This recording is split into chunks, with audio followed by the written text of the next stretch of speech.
तो स्वागत है आपका हमारे इस नए वीडियो में। दोस्तों, इस वीडियो में आज हम बात करने वाले हैं लद्दाख के लेह में हुए प्रोटेस्ट के बारे में। दोस्तों, यह प्रोटेस्ट क्यों हुआ और इसके पीछे क्या रीजन है, इसके बारे में हम इस वीडियो में बात करेंगे डिटेल्ड में। जैसा कि मैंने दोपहर को एक शॉर्ट वीडियो बनाकर आपको बता दिया था कि हम शाम को इस वीडियो में आपको बताएंगे डिटेल्ड में इस पर। तो चलिए दोस्तों, ज्यादा टाइम वेस्ट ना करते हुए वीडियो को स्टार्ट करते हैं। तो पहले हम बात करते हैं कि यह प्रोटेस्ट हुआ क्यों। दोस्तों, इसके पीछे का रीजन यह है कि वहां के लोगों की मांग है कि लद्दाख को भी एक राज्य घोषित किया जाए। सन 2019 में धारा 370 हटने के बाद जम्मू एंड कश्मीर से लद्दाख को अलग कर दिया गया था, जिसका नाम यूटी यानी यूनियन टेरिटरी रख दिया गया था। क्योंकि दोस्तों, टेरिटरी स्टेटस होने के कारण लद्दाख के लोगों को कम सुविधाएं मिल रही थी, यानी उनके अधिकारों की एक लिमिट थी। इसीलिए वे राज्य की मांग कर रहे हैं और इसी के पीछे वो लोग प्रोटेस्ट कर रहे हैं। साथ में और भी उनकी कुछ मांगे हैं जिसको हम पॉइंट वाइज समझते हैं। दोस्तों, उनकी पहली मांग यह है कि लद्दाख को एक राज्य बनाया जाए जिसमें विधानसभा, लोकसभा और उनकी कुछ लोकल आजादी भी हो। और उनकी दूसरी मांग है 6th शेड्यूल को लेकर। दोस्तों, 6th शेड्यूल क्या होता है? यह संविधान का एक अनुच्छेद है जिसके अंतर्गत ट्राइबल एरियाज के लोगों को अधिक अधिकार मिलते हैं। इसी के साथ चलते हैं दोस्तों हम उनकी तीसरी मांग पर। तीसरी मांग उनकी यह है कि दोस्तों कि वहां पर 2 लोकसभा सीटें हों।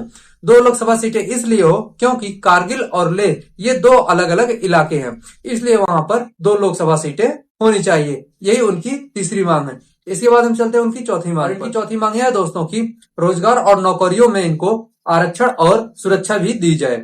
और इसके साथ 5वीं मांग पर हम चलते हैं दोस्तों। इनकी 5वीं मांग इनकी यह है कि दोस्तों की प्रशासनिक और लोकतांत्रिक अधिकार भी इनको मिले। दोस्तों, करंट में जो सिचुएशन हो गए हैं प्रोटेस्ट के, वे बढ़ते ही जा रहे हैं क्योंकि पिछले 15 दिनों से लगातार जो ये प्रोटेस्ट चल रहा है, इसमें लोगों ने अपनी बात सरकार तक पहुंचाने का अलग अलग तरीका अपनाया, जिसमें से कि उन्होंने एक हंगर स्ट्राइक भी रखी थी।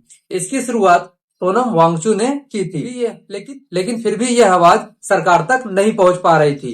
हमें लगता है कि दोस्तों यह आवाज सरकार तक तो पहुंच रही थी, लेकिन इस पर सरकार कोई एक्शन नहीं लेना चाह रही थी। और उसके बाद लोगों का गुस्सा और बढ़ता चला गया, जिसके कारण वे गुस्से में आकर बीजेपी दफ्तर और वहां की कुछ सरकारी गाड़ियां भी जलाने लगे और साथ में ही पुलिस से भी झड़प हो गई, जिसके कारण लॉ एंड ऑर्डर भी खराब हो गई।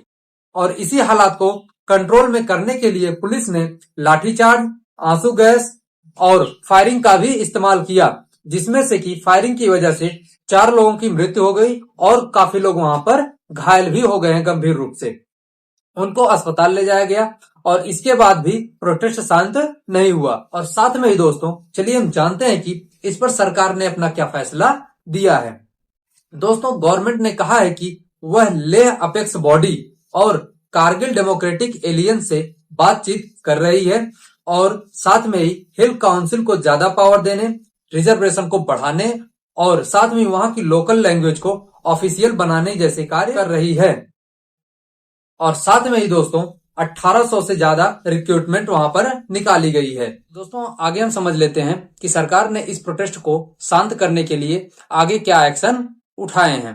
दोस्तों, सरकार ने इसे मॉब एलिगेंस यानी उकसाई गई भीड़ का नतीजा बताया है और साथ में ही वहां पर धारा 144 लागू करके लोगों को इकट्ठा होने से रोक लगा दी है।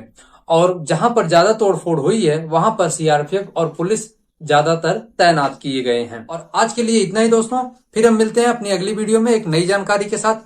अगर दोस्तों वीडियो इन्फॉर्मेटिव लगा हो तो चैनल को सब्सक्राइब और वीडियो को लाइक कर दीजिए और बेल आइकन को प्रेस कर दीजिए, जिससे कि नोटिफिकेशन आपके पास पहले पहुंचे और ऐसी खबर आपको सबसे पहले मिले। जो कि आप जानते ही हैं, हम इस चैनल पर 100% रिसर्च के बाद ही कोई भी जानकारी आपको बताते हैं, इसलिए इस चैनल को सब्सक्राइब कर लीजिए और वीडियो को लाइक कर दीजिए। धन्यवाद दोस्तों।